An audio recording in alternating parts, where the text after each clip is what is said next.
Hey everyone, welcome back to Miniature Painting 101, a series of videos where I teach you all about miniature painting, painting miniatures, and yes. This is part 48. I can't believe we're already there. Force weapons, where I'm going to teach you how to paint a force weapon gradient by hand in two different directions. So today we will be painting a force weapon, specifically this Grey Knight's force sword. And we're going to paint two different directions, and the choice for what style to use is going to be a two-brush blend. So please check out my previous video on two-brush blending first. We're going to use white, Lothern blue, Calidor sky, and a 2-to-1 mix of Cantor blue and Abaddon black in various two-brush blending combinations.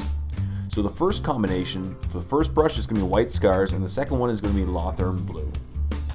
And for each combination and every paint, I'm going to thin it down just slightly, as I did in my two-brush blending technique video, my previous Miniature Painting 101. Just that way we get a nice consistency, but we don't thin it down to the point where it's all medium and it dries out very quickly. Remember, for two-brush blending, you got to keep the paint wet, because that is what you need to two-brush blend. So we'll start off by painting the whole sword white scars. Now, when painting force weapon, I like to paint from white to the dark color, because it's much easier to go over a lighter color than it is a darker color. So just go from the light to the dark. So the first brush will be white scars. As you see, I just painted the whole thing white scars. And then with the second brush, I'm going to establish the direction of the gradient in both directions. So we'll start from the bottom towards the top on the right hand side, and the top towards the bottom on the left hand side, just leaving a little bit of white scars at the very top and the very bottom of those gradients. And then we're going to basically just use two brush blending, as we did. We'll let most of the Lothern blue dry, but just the part near the bottom and near the top, we're going to do a nice blending, so we get a nice transition between the white and the Lothern blue. And then we're going to leave a section of Lothern blue and then create a gradient with the next color. So basically I'm going to employ the same technique as I did in my two brush blending technique video. I'm just going to blend one brush at a time, one brush with white scars, one brush with Lothern blue, and work my way back and forth repeatedly in those areas, and that way I just get a nice blend of the two colors from Lothern blue to white. Now these two colors are pretty close. This is a very, very light blue and white, so it won't be that hard to create this nice gradient between the two colors. As you can see, I'm just working my way back with each color, and with the white increasing the amount of white and then decreasing it with the Lothern blue. And with each step, I'm working my way more towards the central part between those areas. That way it's going to be less and less movement, less and less paint on my brush, and it's just less and less movement up and down. So as you can see, I'm just whittling away slightly in each towards the center part between those two areas. And the great part about this technique is that you don't need to paint a lot of the brush. Basically, you're not painting a lot of the sword at a time. You're just going to be focusing on the white, where the white meets the Lothern blue, and then the next step will be focusing on where the Lothern blue meets the Calidor sky. And just by repeating this process many times over and again, as you see, just adding and subtracting and blending, you get that nice transition between the white and the Lothern blue. And when it's finally up to your whatever technique, as you can see, whatever level you want it to be, you can stop, but I'm just going to keep going. And this is after a few minutes of just constantly blending. You get that nice blend of colors. This is when an airbrush would come in handy, but that's not what this tutorial series is about. It's about using your hand and your brush and creating some great techniques. So that's done now. So now to go over the sword. Now we have the nice white, and we have the transition area between the white and the Lothern blue, and then we have the Lothern blue. So the next step whenever we introduce a new color is we're going to leave a good chunk of the Lothern blue in there, because we won't actually leave the Lothern blue, a section of Lothern blue. So what we're going to do is we're going to create the next part, which is the transition between the next color, which is Calidor sky, and Lothern blue. So we're basically substituting our brush 1, which is white scars, for Calidor sky, and we're going to keep brush 2 as Lothern blue. And then we're once again going to two brush blend.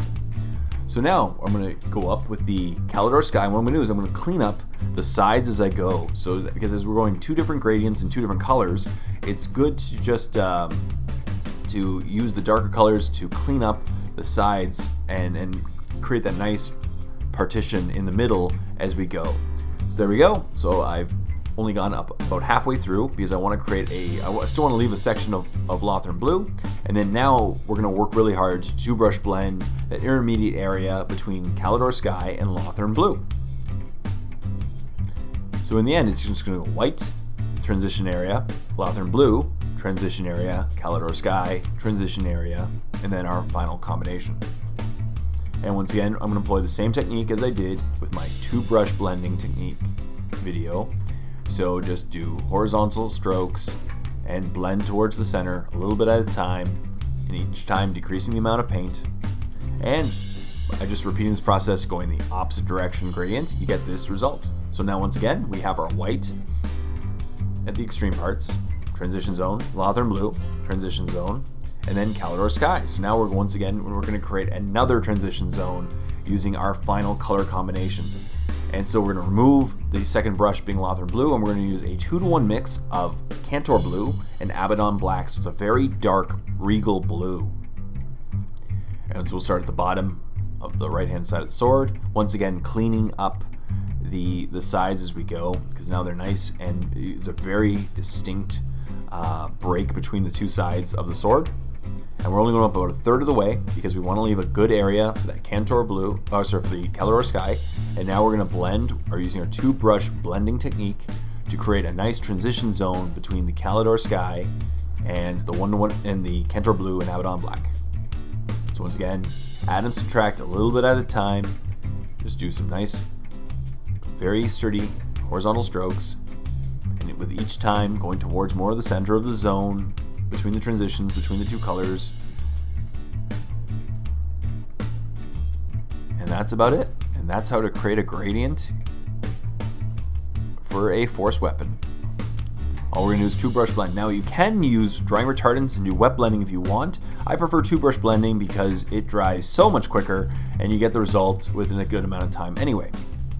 So here it is in the final result. As you can see now, there's a really nice gradient of colors on this force weapon, and you can clearly see there's a transition between the white to all the way down to the Cantor and black combination. Now obviously it's not a perfect gradient that you could create with an airbrush, but using a hand brush and a little bit of time, as you can see, we got a great result, and it didn't take us that long at all. So thank you so much for watching this episode of Miniature Painting 101.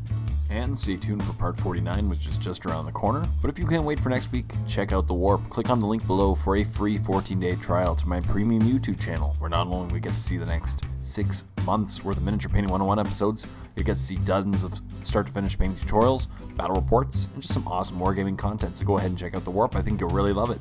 So thank you very much once again. Until next time, this is Jay saying, happy painting, everyone.